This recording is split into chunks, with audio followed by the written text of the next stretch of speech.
খুলনা থেকে তিনি আমাদের সঙ্গে যোগ দিচ্ছেন। অভিজিৎ, নিশ্চয়ই আপনি আমার কথা শুনতে পাচ্ছেন। এখন পর্যন্ত প্রাপ্ত ফলের ভিত্তিতে কি তথ্য আছে আপনার কাছে?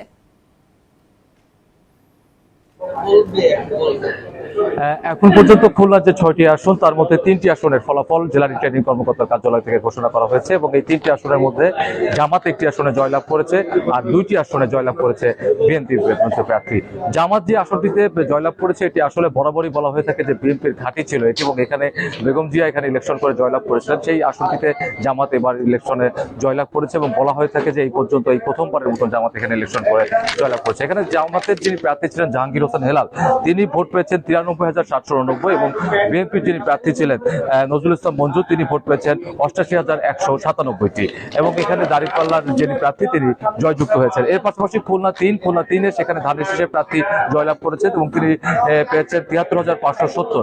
খুলনা 3 ধানের শীষের প্রার্থী ছিলেন রকিবুল ইসলাম বকুল এবং তিনি জয়লাভ করেছেন এবং তার প্রতিদ্বন্দ্বী প্রার্থী রয়েছেন জামাত ইসলামের দাঁড়িপাল্লার প্রার্থী 63,505।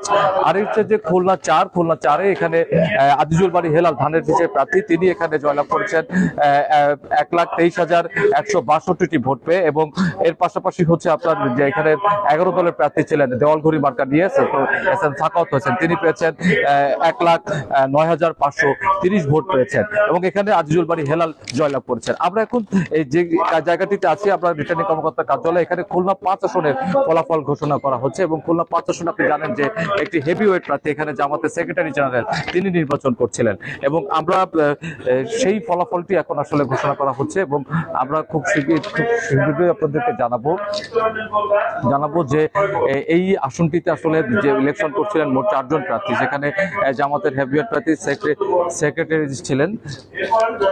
সেক্রেটারি জেনারেল ছিলেন এবং তিনি ভোট পেয়েছেন হচ্ছে 1,44,314 দাঁড়িপাল্লা মার্কা নিয়ে। আর বিএনপি হয়ে এখানে আলী আসগার লবি তিনি ইলেকশন করছিলেন এবং তিনি ভোট পেয়েছেন 1,47,625 এবং এখানে দেখা যাচ্ছে যে জামাতের যে